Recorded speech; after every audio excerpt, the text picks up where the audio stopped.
Vladimir Lenin once said that there are decades where nothing happens and there are weeks where decades happen. No period exemplifies the spirit of this phrase more than the end of the English Civil War. Charles's reignition of the terrible conflict had radicalized the people of Britain against the crown to unprecedentedly hostile levels. In the bloody aftermath of the Battle of Preston, more and more Englishmen began to ask themselves a previously unthinkable question: do we even need a monarch? This desire for complete political reform would trigger a series of events that would shape the fates of England, Scotland, and Ireland forever. Welcome to our final video on the English Civil War and its later battles at Drogheda and Dunbar, Cromwell's greatest crime and his greatest victory. Hey history fans, quick channel update before we jump to the video. As we've said previously, most of the money earned by this channel is being reinvested into more better researched and better made videos, as well as our Wizards and Warriors and Cold War channels. We prefer to rely on our kind patrons and YouTube members, and not sponsors. No one likes excessive sponsorships. However, right now having sponsors is a necessity. Still, we vow that as soon as we get to 10,000 patrons and YouTube members, we'll stop adding sponsorships to our videos. We have a great team and we want to be able to continue paying them living or competitive wages and not cut back on production. So until the algorithm is more favorable and we can release more than 3 videos per week, extra videos that our team has created will be posted as YouTube member and Patreon exclusives. 1 or 2 videos per week will be exclusively available for our YouTube members and patrons, whose ranks you can join by pressing the button below the video or becoming a patron via the link in the description. Don't worry though, these videos will not be from one of the ongoing series and will be either standalone episodes or belong to a new series. For just $5 you can support our work, watch exclusive videos, there are 10 now and more are added every week, get early access to free videos, learn our schedule, get access to our private Discord, watch our behind the scenes videos, and much more. Thank you for watching and for your kind support. We wouldn't be able to do what we love without you. Scotland's fragile alliance with the king utterly broke down as news of Hamilton's defeat at Preston began filtering north. Sensing blood in the water, anti-engager factions loyal to the Kirk or Church struck out and plunged Scotland into a civil war of its own. In early September, Stirling and Edinburgh were taken by Kirk insurrectionists, but it became clear that they didn't have the military advantage when the Engagers took Stirling back soon after. However, the threat of Cromwellian intervention on their border forced an agreement that formalised the anti-Engagers' legitimacy. With peace in Scotland secured, for now, a victorious Cromwell marched into the country and dined with friendly nobles in Edinburgh. Meanwhile, in England, momentous events were taking place. The viciousness and pointlessness of the Second Civil War had widened the rift between Parliament's moderates, who desired an accommodation with the king, and the radical New Model Army independents, who now wanted him gone. Charles's continued refusal to budge on religious issues during the subsequent negotiations infuriated the radicals even further throughout the later part of 1648, and this led to a temporary alliance between the extreme Levellers and the army grandees, led by Henry Ireton. The army officers' patience finally ran out on December 1st, and they decided to act. Charles was forcibly returned to the mainland and installed at Hurst Castle, while Fairfax and the main force occupied London the following day. Acting on Ireton's orders and without the Lord General's knowledge, Colonel Thomas Pride marched on Parliament at dawn on the 6th and conducted what became known as Pride's Purge. MPs who voted for engagement with the king were blocked from entering the Commons or arrested, leaving a pliable rump parliament of 156 members. From that point on, the military was in control of the country, and it set about using its newfound authority to punish Charles I for his crimes. On the first day of 1649, Ireton's new puppet parliament decreed the establishment of a high court to charge the king. The captive monarch was taken from Hurst to Windsor, and then a day later to St James's Palace in London, which Parliament used as the king's jail. Before being parted from his son, Charles told the boy that "the corn is in the ground, we expect the harvest." He knew exactly what was coming. After a contentious week-long trial, the king was declared guilty and condemned to death on January 27, 1649.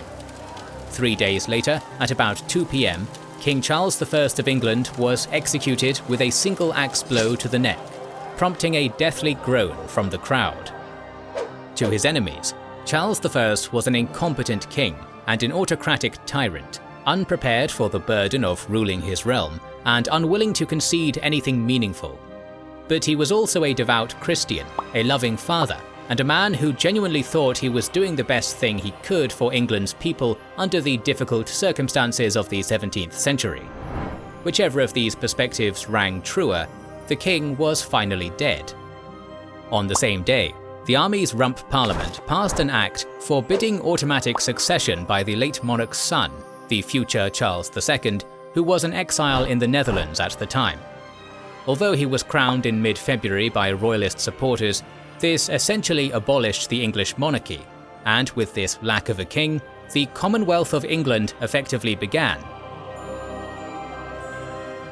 The death of Charles I and the conclusion of the struggle for England didn't mean everyone was at peace.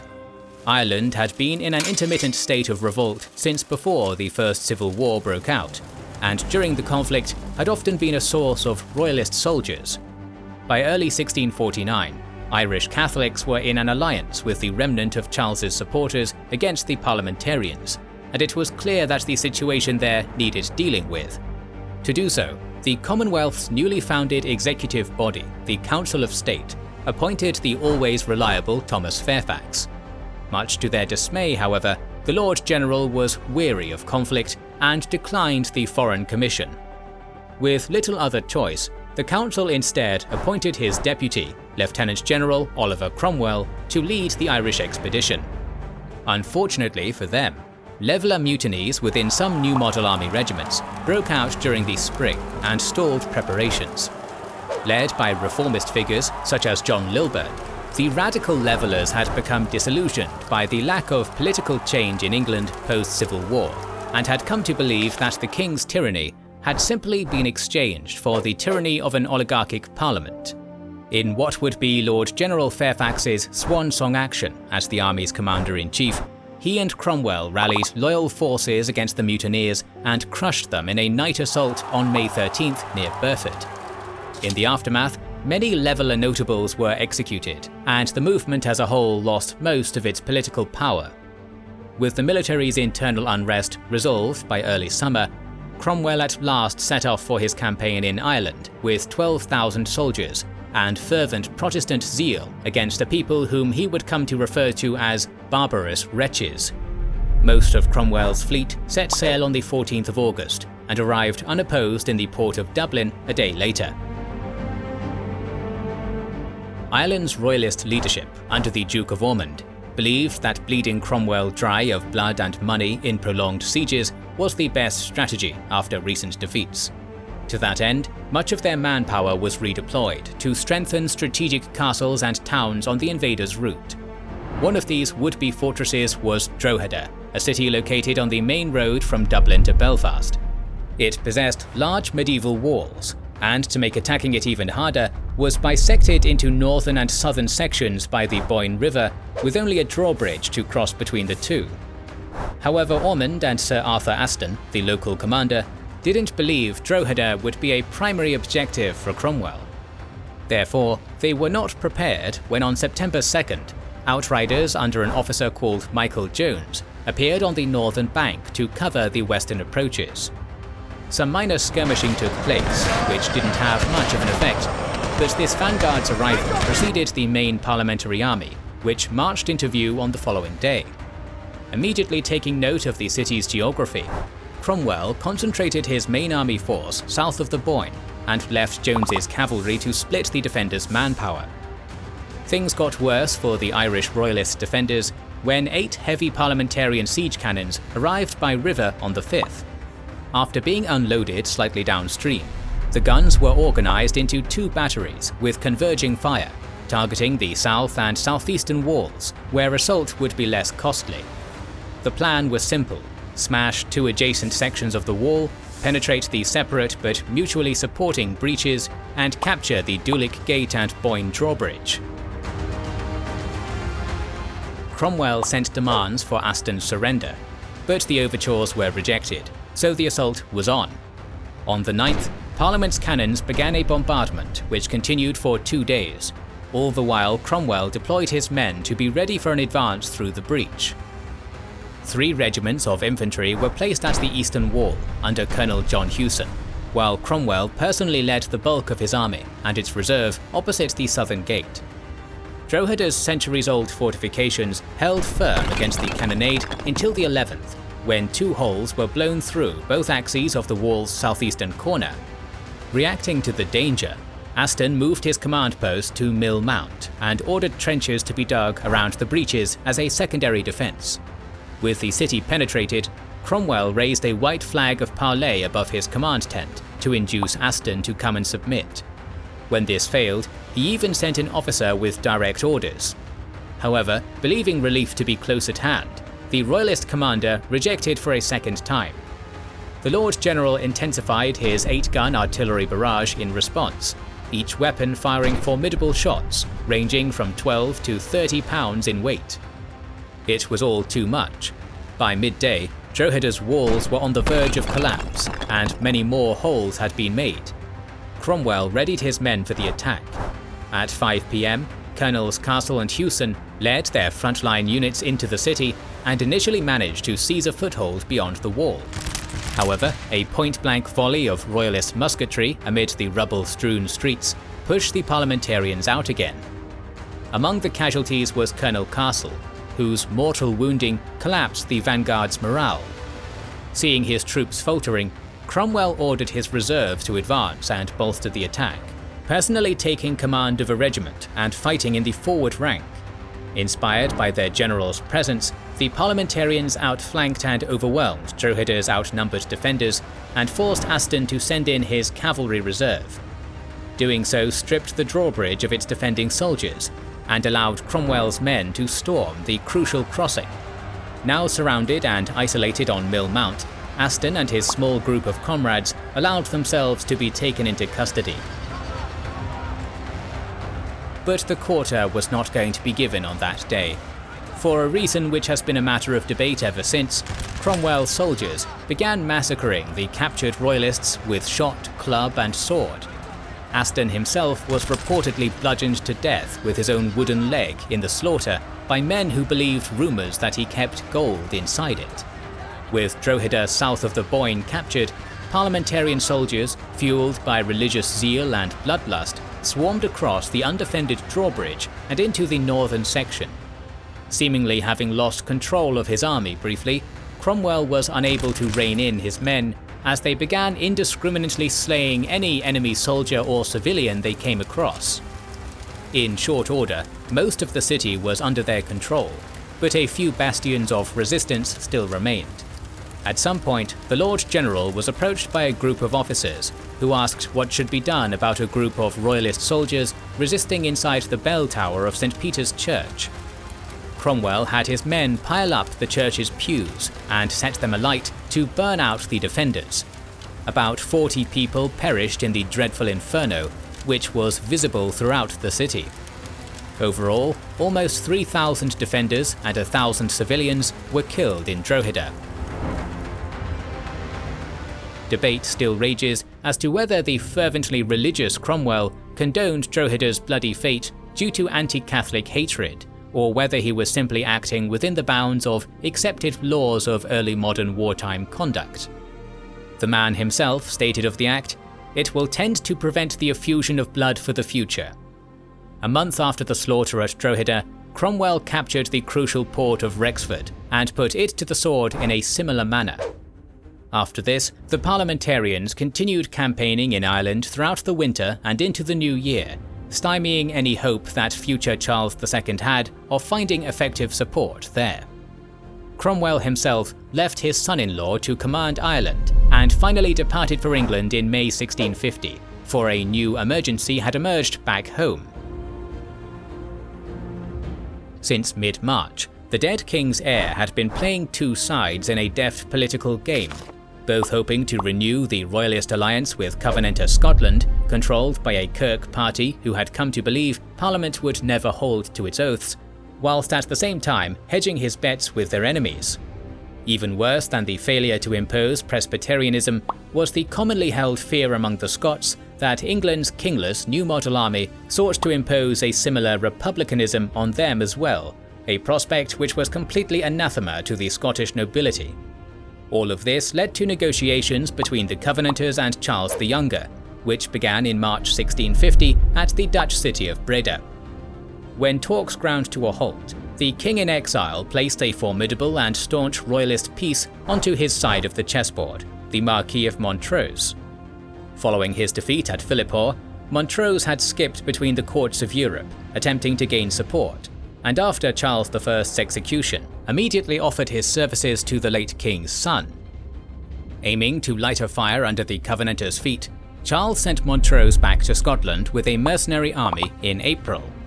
Unfortunately for the unreservedly loyal Marquis, he was just a pawn in a merciless political game. His invasion had its hastening effect on the Breda deliberations, but that didn't stop his small army from being decisively defeated on April 27th when it was ambushed at Carbisdale. Only a few days later, Charles and the Scots signed the Treaty of Breda.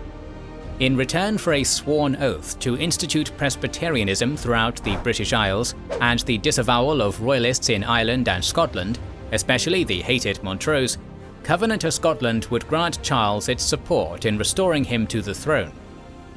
After being captured in the aftermath of Carbisdale, Montrose was taken to Edinburgh in chains, where he was hung, drawn and quartered at the end of May. The man who was among the dead monarch's most steadfast allies was cut off and left out to dry by his son. With the Breda Agreement concluded, Charles sailed from the Netherlands to Scotland, disembarking on June 23rd. Parliament looked at the situation in the far north with justified concern. A day later in London, 500 miles to the south, a special committee appointed by the Council of State convened to decide who would lead an upcoming preemptive invasion of Scotland. Their initial choice, Thomas Fairfax, declined the commission in objection to an offensive war. So, having recently returned from Ireland, Oliver Cromwell was appointed Lord General in his place.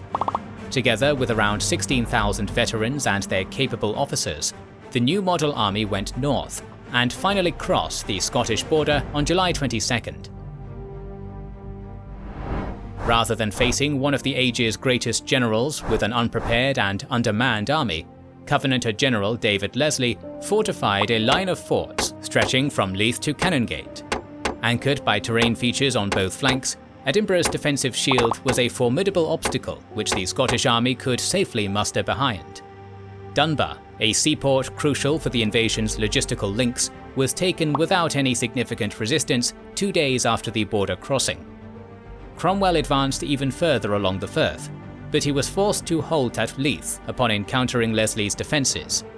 After a short attempt at breaking the line, the Lord General realised it wouldn't be possible before supplies ran dry.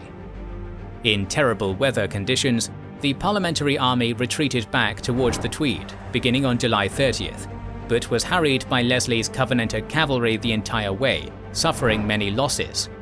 Slightly battered, Cromwell and his men reached Dunbar again on August 5th. At about the same time, Charles arrived at Leith.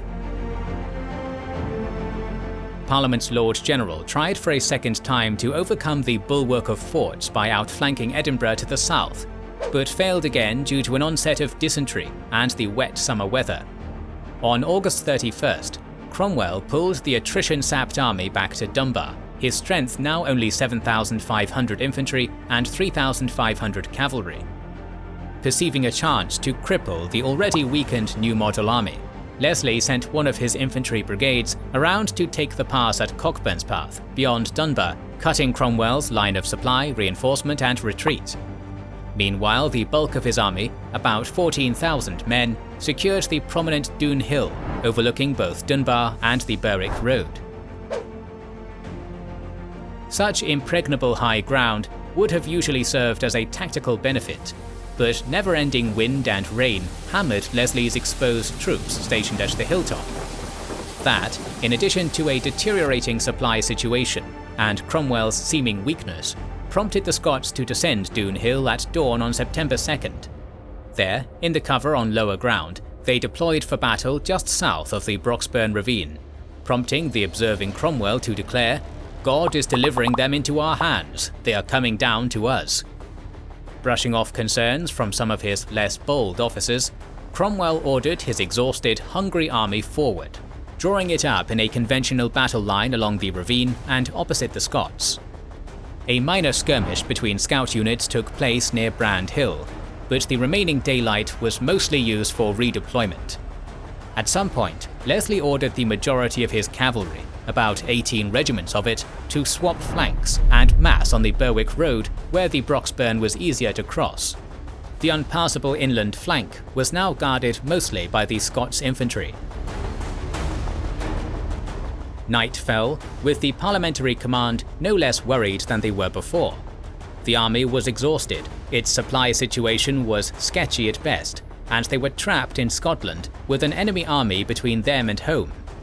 To decide what the best course of action would be, Cromwell called a war council in the early hours of September 3rd. Most of the regimental colonels reiterated a desire to ship the infantry away and break out with cavalry. But Major General John Lambert dismissed the prospect, inspirationally arguing for an attack. In his view, Leslie's Scots sat in an incredibly vulnerable position. Having descended from Doon Hill's lofty heights, their backs were now literally to a wall. With a bit of skill and luck, the Scottish flank could be turned, and they could be smashed against that very wall. Still somewhat nervous, Cromwell and the other officers consented. Under the cover of darkness, the English began breaking apart their conventional formation and drawing up in one single column on the Berwick Road, one brigade behind the other. The advance began at 4 AM with a cannonade against the half-asleep Scottish left and the rapid seizure of crossing points across the Broxburn by Monk's infantry vanguard and some supporting cavalry. During a subsequent half-hour lull in the fighting, Leslie's officers failed to shift their forces to effectively counter Cromwell's attack plan, and were routed. Lambert crossed the ravine with his first mounted line not long after, and charged at his fellow Major General Montgomery's Scottish horsemen opposing him. Surprised by the New Model Army's vicious dawn assault, Leslie's beleaguered trooper front line on the right wing was swept from the field. At about the same time, Monk crossed the Broxburn with his highly trained infantry brigade just to Lambert's right, and marched it straight at an opposing unit of newly raised Scots recruits, led by General Lumsden. It wasn't even a challenge, for Monk ploughed through his opposition with ease and broke the unit, injuring and capturing Lumsden in the process. Despite their relatively swift collapse, Lumsden's greenhorns had held just long enough for reinforcements under Campbell of Lower to come forward. They charged into and utterly smashed Monk's tired brigade in brutal sword-point fighting, knocking it totally out of the battle and shoring up the line. That wasn't the worst of Parliament's troubles. While Lambert's victorious cavalry was still regrouping for another manoeuvre, Colonel Strachan's second line of Scots troopers surged forward and struck, throwing Lambert back across the Broxburn in defeat. Fortunately for the Major General, he also had a second line which he brought forward to reinforce the left wing, charging straight into Strachan's men and pinning them down in a head-on fight.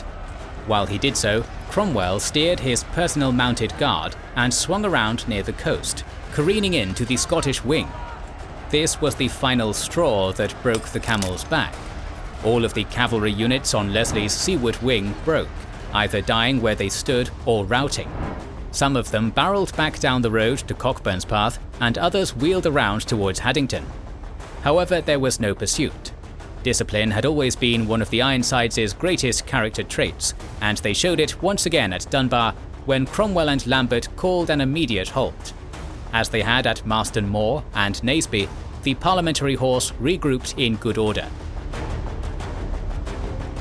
Now exposed due to their cavalry being blown away, the unengaged brigades of Leslie's left side infantry were totally unprepared when the New Model infantry pivoted and began rolling up their line against the Doon Hill. Cromwell and Lambert delivered the coup de grace by riding into the Scots' rear, destroying Campbell of Lower's unit, which fought to the last man. There was nothing left for the Scots to do but run. Those few who could ran away from the battlefield in the same direction that their mounted comrades had, but hundreds were slaughtered. Stunningly, up to 6,000 of Leslie's soldiers were captured in the disaster at Dunbar. The general himself retreated to Stirling Castle with a few thousand escapees. With Scotland's army shattered, Edinburgh capitulated to English parliamentary forces on September the 7th. But the Third Civil War in Scotland and England would continue nonetheless. The final campaign of Britain's terrible 9-year-long series of conflicts was fought in September 1651, when Cromwell lured Charles into invading England from the north. Thoroughly outnumbered and outsmarted by the New Model Army, the prospective monarch and his Scottish allies were decisively defeated at Worcester a year after Dunbar. Charles was one of only a small number of royalists to escape the crowning mercy, as Cromwell called it, and eventually found his way to Normandy. Although the civil wars finally ended with Charles's flight to Europe, England was to endure almost another decade of radical politics. An inept parliament and a draconian Cromwellian dictatorship was to follow, before finally, on May 29, 1660, Charles returned to rule the kingdom that his father lost, taking the throne as Charles II in the Restoration. More videos on the history of the turbulent 17th century in England, Europe and beyond are on the way. In addition, we're going to release a full-length video on the English Civil War in the coming months, so if you feel that we need to cover a certain event, let us know in the comments below. Please consider liking, commenting and sharing, it helps us immensely. Our videos would be impossible to produce without our kind patrons and YouTube channel members, whose ranks you can join via the links down in the description to know our schedule, get early access to our videos, access our Discord, and much more. This is the Kings and Generals channel, and we will catch you on the next one.